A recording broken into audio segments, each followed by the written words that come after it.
സംപൂജ്യരായ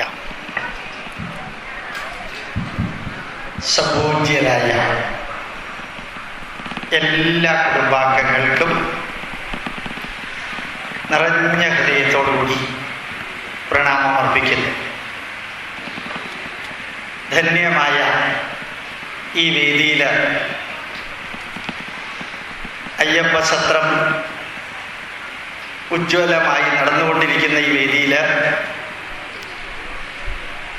ഇങ്ങനെ ഒരു ക്ലാസ് എടുത്താൽ കൊള്ളാമെന്ന് എന്നെ അറിയിച്ചപ്പോൾ ഞാനൊരു സംശയം പറഞ്ഞിരുന്നു. ഇങ്ങനൊരു വിഷയം കേൾക്കാൻ ആൾക്കാരുണ്ടാവുമോ? സംഘാടകർ പറഞ്ഞു തീർച്ചയായിട്ടും ഉണ്ടാവും. ഏതായാലും ആ വാക്കുകൾ പറഞ്ഞതുപോലെ തന്നെ വളരെ വളരെ ധന്യമായ ഈ വേദിയിൽ ആത്മീയത നിറഞ്ഞു തുളുമ്പുന്ന ഈ ക്ഷേത്ര അന്തരീക്ഷത്തിൽ ഈ വേദിയിൽ ഭാഗവത സത്രം പോലെ തന്നെ അയ്യപ്പ സത്രം നടത്താൻ തീരുമാനിച്ചത് വളരെ ഉജ്ജ്വലമായിട്ടുള്ള ഒരു ആത്മീയ പ്രക്രിയ. ഞാൻ അങ്ങനെ ഒരു വരി പറയാൻ കാരണം, അയ്യപ്പ സത്രത്തിൽ വായിക്കുന്ന പുസ്തകം 18 പുരാണങ്ങളോ 18 ഉപപുരാണങ്ങളോ ഇതിഹാസങ്ങളുടെയോ കൂട്ടത്തിൽപ്പെടുന്നതല്ല. എങ്കിലും 10-50 വർഷങ്ങൾക്ക് മുൻപ് അയ്യപ്പനെ കുറിച്ച് എഴുതിയ ഉജ്ജ്വലമായൊരു കൃതി, അത് വായിച്ച് അയ്യപ്പനെ കുറിച്ച് വിവരിക്കുമ്പോൾ ഞാൻ എന്നും മനസ്സിൽ വിചാരിക്കാറുള്ള ഒരു കാര്യം, അയ്യപ്പൻ എന്ന ചരിത്രവും അതുപോലെ തന്നെ പുരാണവും ചേരുന്ന ഒരു ചരിത്ര പുരുഷൻ അവതാരം വേറെ ഉണ്ടെങ്കിൽ അത് കണ്ണകിയും ആറ്റുകാൽ ഭഗവതിയും അല്ലെങ്കിൽ കണ്ണകിയും കൊടുങ്ങല്ലൂർ ഭഗവതിയുമായിട്ട് ചേരുന്നത് മാത്രമേ ഉള്ളൂ. കണ്ണകി എന്ന് പറയുന്നത് ചരിത്ര പുരുഷനാണ്, ചരിത്രത്തിന്റെ ഭാഗമാണ്. ആറ്റുകാൽ ഭഗവതിയും കൊടുങ്ങല്ലൂർ ഭഗവതിയും ആത്മീയതയുടെ ഭാഗമാണ്. ഇപ്പൊ ചരിത്രവും ആത്മീയതയും ഒരുമിച്ച് ചേരുന്ന മറ്റ് ഏതെങ്കിലും കാര്യം പറയാനുണ്ടെങ്കിൽ ഇത് മാത്രമേ ഉള്ളൂ. ഇനി വേറൊരെണ്ണമാണ് ശാസ്താവ് എന്ന വൈദിക ദേവത. ശാസ്താവ് എന്ന വൈദിക ദേവത അയ്യപ്പൻ എന്ന AD 1650കളിൽ ജീവിച്ചിരുന്ന പന്തളം രാജാവിന് കാട്ടിൽ നിന്ന് കിട്ടിയ ഒരു കുട്ടി. അത് ചരിത്രമാണ്, ഹിസ്റ്ററി. ശാസ്താവ്, വൈദിക ദേവത, അങ്ങനെ രണ്ടും കൂടി ചേരുന്നതിൻ്റെ പ്രാധാന്യം നമ്മൾ സാധാരണ വാക്കുകളിൽ പറയാറുള്ള കലിയുഗ വരദൻ, ആ വാക്കിന് വലിയൊരർത്ഥമുണ്ട്. ആ അർത്ഥം മനസ്സിലാക്കാൻ എളുപ്പം എന്താണെന്നറിയോ? ഭാഗവതത്തിലെയും മഹാഭാരതത്തിലെയും ഒരു കഥാപാത്രമോ ചരിത്ര പുരുഷനോ ആണ് മഹാബലി. ആ മഹാബലിയുടെ കേരളത്തിലേക്കുള്ള വരവാണ് ഓണാഘോഷം. ആ ഓണാഘോഷം കേരളത്തിലെ എല്ലാ ജനതയെയും ഒരുമിച്ച് ചേർക്കുന്നു. കേരളത്തിലെ എല്ലാ ജാതി, മത, ഇസ, വർഗ, വർണ്ണ, ഭാഷാപരമായ വ്യത്യാസങ്ങളുള്ളവരെ പോലും ഒരുമിച്ച് ചേർക്കാൻ എങ്ങനെയാണോ ഭാഗവതവും മഹാഭാരതത്തിലെയും മഹാബലിയെ നമ്മൾ ഉപയോഗിക്കുന്നത്, ഇന്ന് അതിനേക്കാൾ ശ്രേഷ്ഠമായിട്ട് ആത്മീയ ചരിത്രം രണ്ടും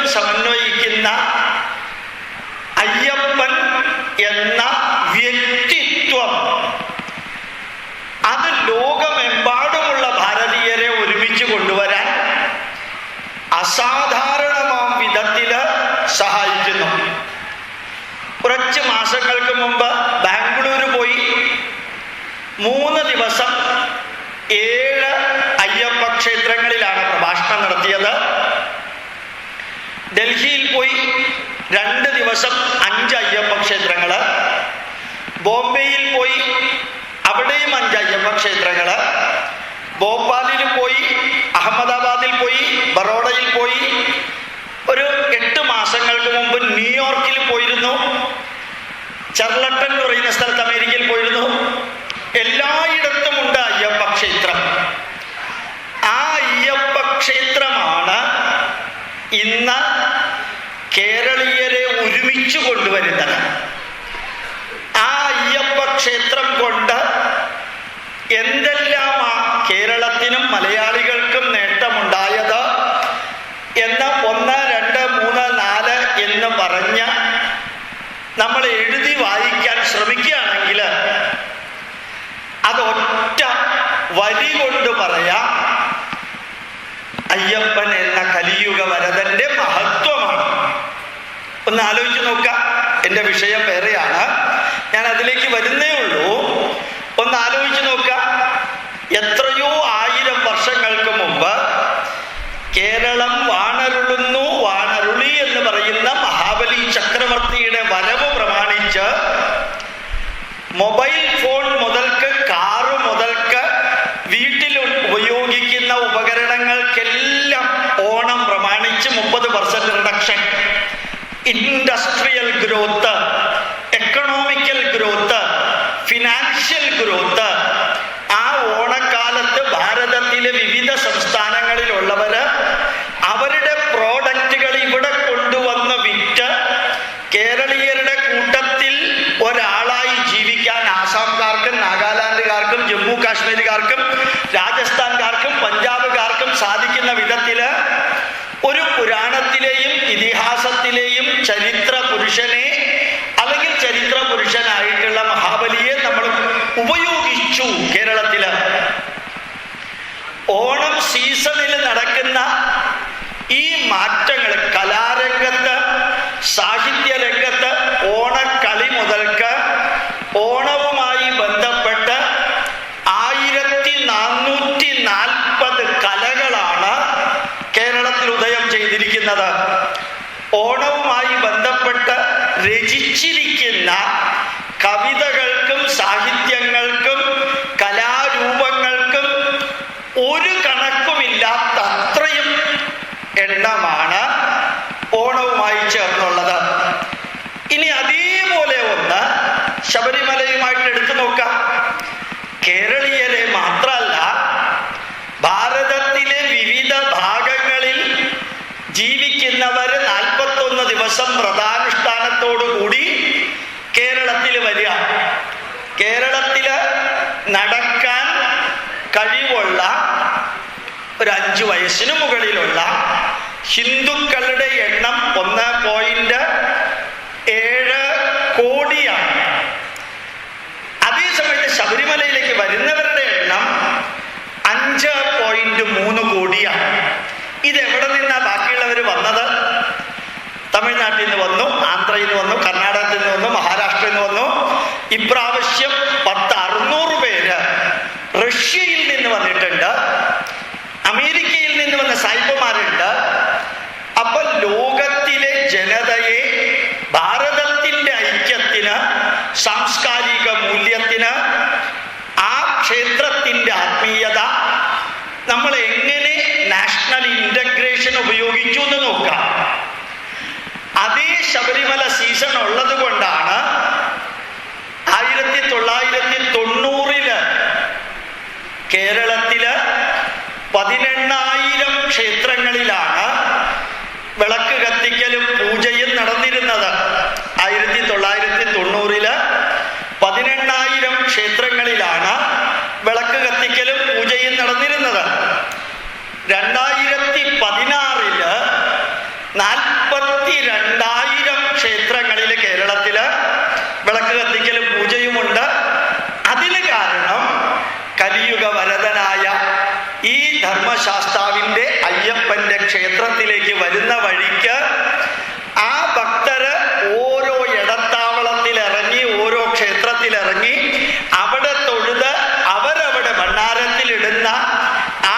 പൈസയും കൊടുക്കുന്ന വഴിപാടുമാണ് ഈ 42,000 ക്ഷേത്രങ്ങൾക്ക് ആധാരമായത്. ഓർമ്മിക്കുക, ദേവസ്വം ബോർഡിന്റെ കീഴില് മൊത്തത്തില് 1380 ക്ഷേത്രങ്ങളാണുള്ളത്, അല്ലെങ്കിൽ 1400 ക്ഷേത്രങ്ങളാണുള്ളത്.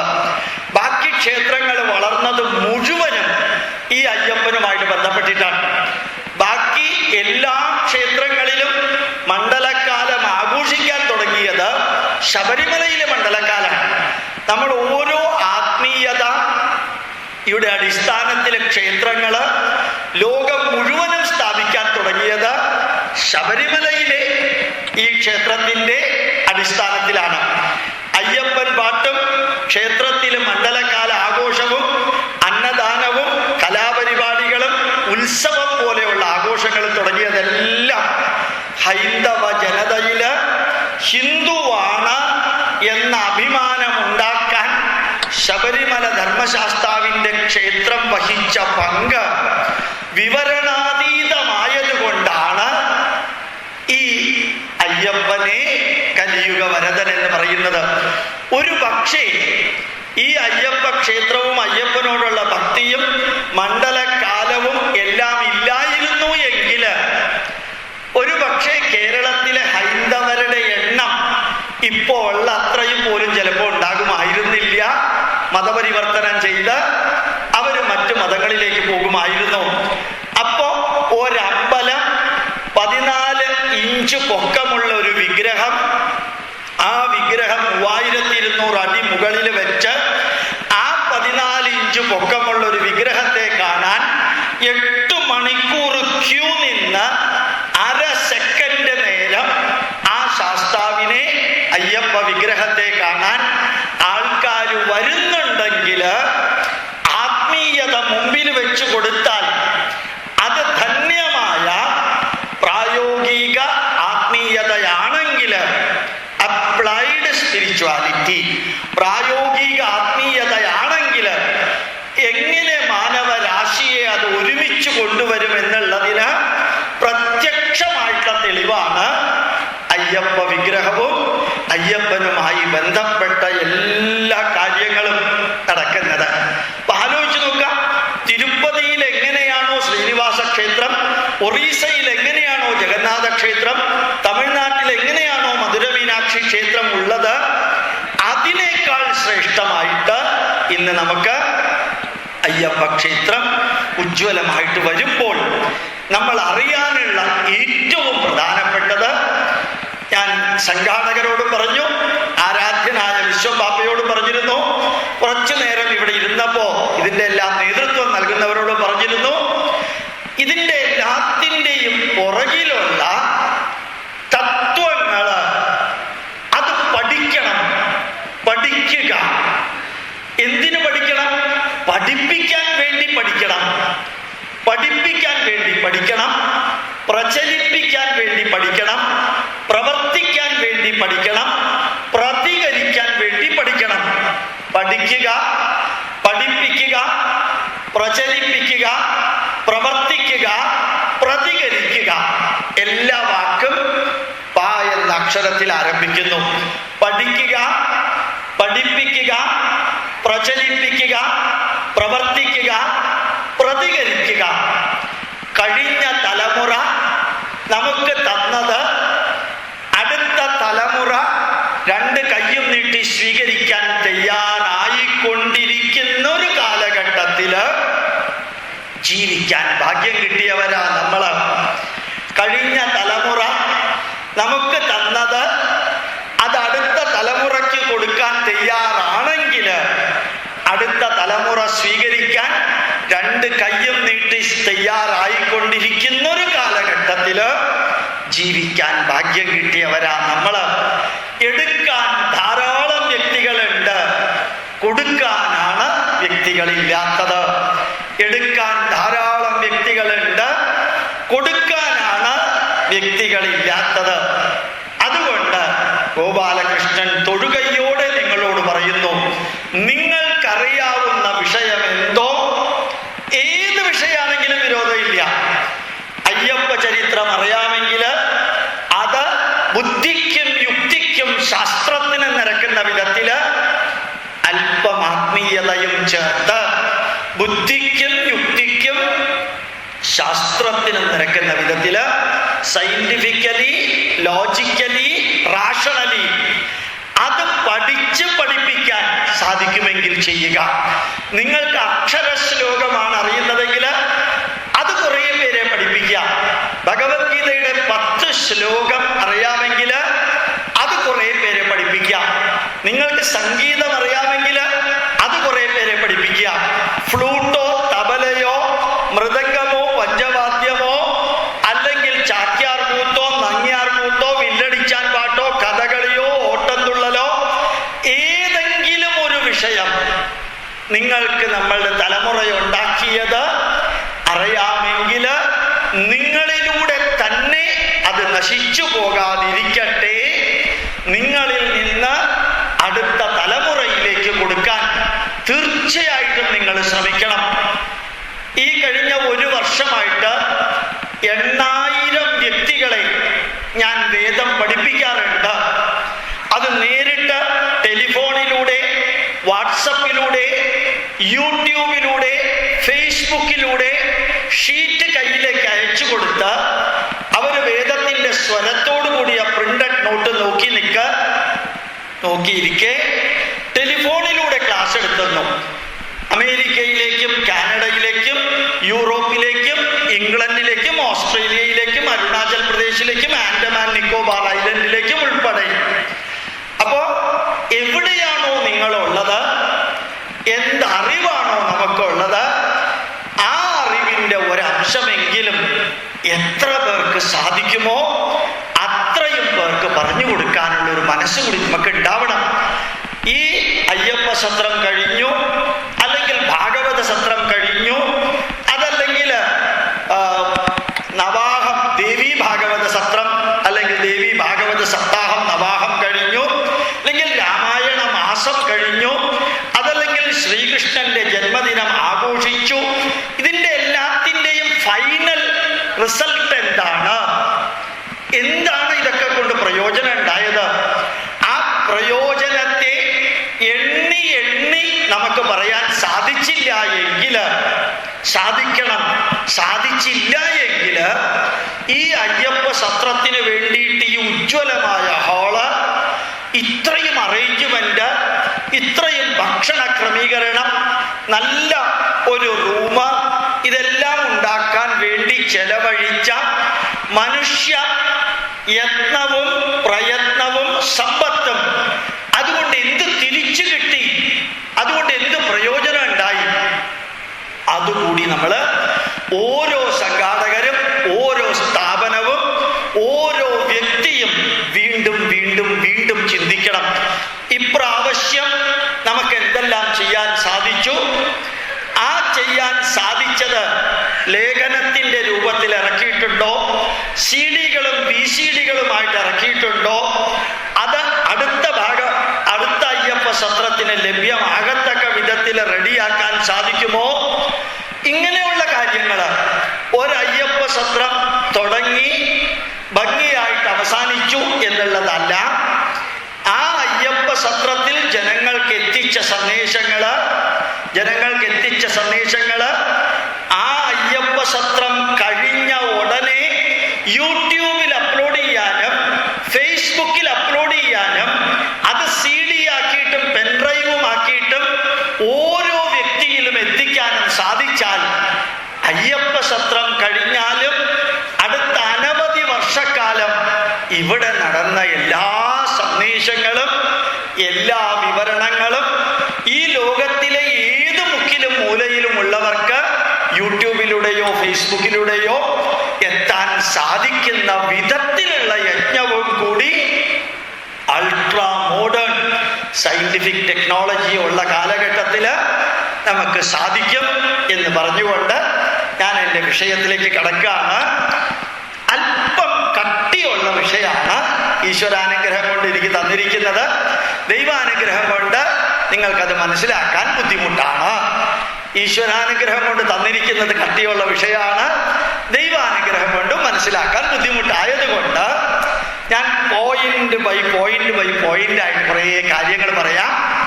അത് ആവർത്തിച്ച് ഉറപ്പിച്ച് പറയാം, ഇതൊരു പ്രഭാഷണമായിട്ട് എടുക്കേണ്ട, ഒരു ക്ലാസ് ആയിട്ട് എടുത്താൽ മതി. ശരിക്കും ഋഗ്വേദം എന്ന് പറയുന്നത്, ഋഗ്വേദം 27 ശാഖകളാണുള്ളത്. ഋഗ്വേദത്തിന് 27 ശാഖകള്. ഇംഗ്ലീഷില് റിസൻഷൻ എന്ന് പറയും ശാഖകൾക്ക്. അതിൽ 4 ശാഖകളെ ഇന്ന് അവൈലബിൾ ഉള്ളൂ, ബാക്കിയുള്ളത് നഷ്ടപ്പെട്ടു. ഇപ്പൊ ഋഗ്വേദത്തിലെ 4 ശാഖകളെ ഒന്നുള്ളൂ, ബാക്കിയുള്ളത് നഷ്ടപ്പെട്ടു. യജുർവേദത്തിന് 108 ശാഖകളുണ്ട്. അതിൽ 37 എണ്ണമാണ് അവൈലബിൾ ആയിട്ടുള്ളത്, ലഭ്യമായിട്ടുള്ളത്, ബാക്കിയുള്ളത് നഷ്ടപ്പെട്ടു. സാമവേദത്തിന് 1001 ശാഖകളുള്ളതില് 11 എണ്ണം ഇപ്പോൾ ഉണ്ട്, ബാക്കിയുള്ളത് നഷ്ടപ്പെട്ടു. അഥർവവേദത്തിന് 52 ശാഖകളുള്ളതില് 1 2 ശാഖകളെ ലഭ്യമായിട്ടുള്ളൂ. ഇപ്പൊ ഋഗ്വേദത്തിന് 27, യജുർവേദത്തിന് 108, സാമവേദത്തിന് 1001, അഥർവവേദത്തിന് 52. ഇത് പഠിക്കാൻ ജീവിതത്തിൽ ഒത്തിരി ബുദ്ധിമുട്ടാണ്. അതുകൊണ്ട് ഋഗ്വേദം പഠിച്ച വ്യക്തിയോട് യജ്ഞവൽക്യ മഹർഷി ചോദിച്ചു അത്രേ, ഋഗ്വേദത്തിന്റെ സന്ദേശം എന്താണ്? 3,97,556 അക്ഷരങ്ങളാണ് ഋഗ്വേദത്തിനുള്ളത്. അതിൽ 1,93,516 വാക്കുകള് ഋഗ്വേദത്തിലുണ്ട്. അത്രയും വലിയ വേദം 64 അധ്യായങ്ങളിലായിട്ട് എഴുതിയിരിക്കുന്നത് പഠിക്കാൻ ബുദ്ധിമുട്ടായതുകൊണ്ട് ആ വേദത്തിന്റെ സന്ദേശം എന്താണെന്ന് ശിഷ്യനോട് യജ്ഞവൽക്യ മഹർഷി ചോദിച്ചപ്പോൾ ശിഷ്യൻ കുറേ ഉത്തരം കൊടുത്തു. അതൊന്നും യജ്ഞവൽക്യ മഹർഷി അംഗീകരിച്ചില്ല. അവസാനം മഹീദാസ ഐതരേയൻ, മഹി എന്ന് പറഞ്ഞാൽ മണ്ണ്, ചെളി, ദാസ ചെളിയില് മണ്ണില് പ്രവർത്തിക്കുന്ന വ്യക്തി, ഐതരേയൻ ഇതര എന്ന വേശ്യാസ്ത്രീയില് ജനിച്ച ആളാണ്. മഹീദാസ ഐതരേയൻ എന്ന് പറഞ്ഞാൽ കുശവന്റെ കുടമുണ്ടാക്കുന്ന ആളുടെ കുലത്തിൽ ജനിച്ച ഒരു വേശ്യാസ്ത്രീയുടെ മകനായ മഹീദാസ ഐതരേയൻ എന്ന ഏറ്റവും ഉജ്ജ്വലനായ മഹർഷി എഴുതിയ 4 പുസ്തകങ്ങളുണ്ട്. അതിലൊന്ന് ഐതരേയ ബ്രാഹ്മണം, 2 ഐതരേയ ആരണ്യകം, 3 ഐതരേയ ഉപനിഷത്ത്, 4 മഹൈതരേയ ഉപനിഷത്ത്. മനസ്സിലാക്കാൻ ബുദ്ധിമുട്ടാണെന്ന് എനിക്കറിയാം, തലയിൽ വെക്കണ്ട, ഇനി പറയാൻ പോകുന്നത് വെച്ചാൽ മതി. ഇപ്പൊ ഒരു ചണ്ടാള വംശത്തിൽ ജനിച്ച വ്യക്തി സാധാരണക്കാർക്ക് വായിച്ചാൽ ഒരിക്കലും മനസ്സിലാക്കാൻ പറ്റാത്ത അത്രയും കട്ടിയുള്ള സംസ്കൃതം കൊണ്ട് എഴുതിയ 4 പുസ്തകങ്ങളില് ഒരു പുസ്തകമാണ് ഐതരേയ ഉപനിഷത്ത്. ആ ഐതരേയ ഉപനിഷത്ത് ഇന്ന് അവൈലബിൾ ആണ്. നിങ്ങളത് വായിച്ചാൽ കരഞ്ഞു പോകും. എന്താ കാരണം? ഒന്നും മനസ്സിലാവില്ല, ഒരക്ഷരവും മനസ്സിലാവില്ല. അനാദികാലം മുമ്പ് എഴുതിയ ആ ഐതരേയ ഉപനിഷത്ത് അവസാനിക്കുന്നത് പ്രജ്ഞാനം ബ്രഹ്മ. ഈ 2 വാക്കുകൾ പഠിക്കണം. പ്രജ്ഞാനം ബ്രഹ്മ.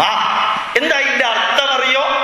പ്രകർഷേണ യജ്ഞാനം വർത്തതേ തജ്ഞാനം പ്രജ്ഞാനം. പ്രജ്ഞാനം ബ്രഹ്മ. ഹിന്ദുവിനെ സംബന്ധിച്ചിടത്തോളം സർവചരാചരങ്ങളിലും നിലനിൽക്കുന്ന ഏറ്റവും ചൈതന്യവത്തായ അവയർനെസ് ആൻഡ് കോൺഷ്യസ്നസ്, 2 ഇംഗ്ലീഷ് വാക്ക്, awareness and consciousness. Awareness and consciousness. Awareness പ്രജ്ഞാനം, കോൺഷ്യസ്നസ് സ്വബോധം. സ്വബോധം സർവചരാചരങ്ങളിലും നിലനിൽക്കുന്ന ഈ പ്രജ്ഞാനത്തെയാണ് ഭാരതീയര്, ഹിന്ദുക്കള് ഈശ്വരൻ അഥവാ ബ്രഹ്മമെന്ന് പറഞ്ഞത്. അത് 2 വാക്കുകളാണ് ഋഗ്വേദത്തിന്റെ സന്ദേശം. 2 വാക്കുകൾ, പ്രജ്ഞാനം ബ്രഹ്മ. ഇനി അതിന്റെ അർത്ഥം ഒന്നുകൂടി നോക്കിയിട്ട് ഞാൻ വീണ്ടും ഇത് വിവരിക്കാൻ വരാം. നിങ്ങൾ ആലോചിച്ച് നോക്കുക, നമ്മുടെ ഹാർട്ട് 68 പ്രാവശ്യം അല്ലെങ്കിൽ 69 പ്രാവശ്യമാണ് ഒരു മിനിറ്റിൽ ഇടിക്കുന്നത്, ഹാർട്ട് ബീറ്റ്. ഈ 68 അല്ലെങ്കിൽ 69 എന്ന നമ്പർ ആരാ തെരഞ്ഞെടുത്തത്? ലോകത്തിലെ 746.5 കോടി ജനതയ്ക്കും, ലോകത്തിലെ 746.5 കോടി ജനതയ്ക്കും 32 പല്ലാണ് ഉള്ളത്. ഈ 32 എന്ന നമ്പർ ആരാ തെരഞ്ഞെടുത്തത്? ഈ ലോകത്തിലെ ഇത്രയും ജനതയ്ക്ക് മൂക്ക് താഴത്തേക്കാണ്. ഇത് തിരിച്ചായിരുന്നു എന്ന് വിചാരിക്കുക. മഴ പെയ്യുന്നുണ്ട്, കയ്യിൽ കുടയില്ല, റോഡ് മുറിച്ച് കിടക്കണം, മൂക്ക് തിരിച്ചാണ്. എന്താ സംഭവിക്കുക? ഞാൻ പറയാതെ നിങ്ങൾക്കറിയാമെന്ന് ഞാൻ തെറ്റിദ്ധരിക്കുന്നു. അപ്പൊ ഓർമ്മിക്കുക, ഈ മൂക്ക് ഇങ്ങനെ തന്നെ ആവണമെന്നും ഇനി ഞാൻ വീണ്ടും ഇത് വിവരിക്കാൻ വരും. അങ്ങനെ ഞാൻ തീരുമാനിച്ചിട്ടല്ല എൻ്റെ ഹാർട്ട് ബീറ്റ്, എൻ്റെ ശ്വാസോച്ഛ്വാസം, എൻ്റെ ബ്ലഡ് സർക്കുലേഷൻ, ഞാൻ കഴിച്ച ഭക്ഷണം ദഹിക്കുന്നത്, ഇതൊന്നും ഞാനല്ല തീരുമാനിച്ചത്. ഇതിനകത്തുള്ള അവയർനെസ്സും കോൺഷ്യസ്നെസ്സും. അപ്പോ അതിനെ നമ്മൾ എൻ്റെ ശരീരത്തിൽ മാത്രമല്ല 12 ലക്ഷം തരത്തിലുള്ള ജന്തുക്കളിലും 4 ലക്ഷം തരത്തിലുള്ള സസ്യങ്ങളിലും 80,000 തരത്തിലുള്ള വൃക്ഷങ്ങളിലും 10 ലക്ഷം തരത്തിലുള്ള സൂക്ഷ്മ ജീവികൾക്കകത്തും ഇരയും ഇണയും എങ്ങനെ ഇരിക്കുമെന്നുള്ളത് അറിയാം. ഇരയും ഇണയും എന്താണെന്നുള്ളത് ആ ജീവിക്ക് തന്നെത്താൻ അറിയാം. കാരണം അതിൽ പ്രജ്ഞാനമുണ്ട്. ആ പ്രജ്ഞാനം എന്നിലുമുണ്ട്. അതുകൊണ്ട് ഞാൻ പറയുന്നു അഹം ബ്രഹ്മാസ്മി. അത് നിന്നിലുമുണ്ട്. അതുകൊണ്ട് പറയുന്നു തത്വമസി. അത് സർവ ജീവജാലങ്ങളിലുമുണ്ട്. അതുകൊണ്ട് പറയുന്നു അയമാത്മാ ബ്രഹ്മ. ഞാൻ പറയുന്നത് ഏതെങ്കിലും മനസ്സിലാവുന്നില്ലെങ്കിൽ ധൈര്യമായിട്ട് കൈ ഉയർത്താം. എത്ര പ്രാവശ്യം വേണമെങ്കിലും അത് വിവരിക്കാം. അപ്പോ സർവചരാചരങ്ങൾക്കും അകത്ത് പ്രജ്ഞാനമുണ്ട് എന്നെഴുതിയ ഋഗ്വേദത്തിന്റെ ഉപനിഷത്താണ് ഐതരേയ ഉപനിഷത്ത്. ഋഗ്വേദത്തിന്റെ ഉപനിഷത്താണ് ഐതരേയ ഉപനിഷത്ത്. യജുർവേദത്തിന്റെ ഉപനിഷത്താണ് ബൃഹദാരണ്യക ഉപനിഷത്ത്. അതിലാണ് അഹം ബ്രഹ്മാസ്മി എന്ന് പറഞ്ഞിരിക്കുന്നത്. അപ്പൊ യജുർവേദത്തിന്റെ സന്ദേശം എന്താണ്? അഹം ബ്രഹ്മാസ്മി. സാമവേദത്തിന്റെ ഉപനിഷത്താണ് ഛാന്ദോക്യോപനിഷത്ത്. അതിൽ പറഞ്ഞിരിക്കുന്നതാണ് തത്വമസി. അത് സാമവേദത്തിന്റെ സംക്ഷിപ്തം. യജുർവേദത്തിന്റെ സംക്ഷിപ്തം അഹം ബ്രഹ്മാസ്മി. ഋഗ്വേദത്തിന്റെ സന്ദേശം സംക്ഷിപ്തം പ്രജ്ഞാനം ബ്രഹ്മ. അഥർവവേദത്തിന്റെ സന്ദേശം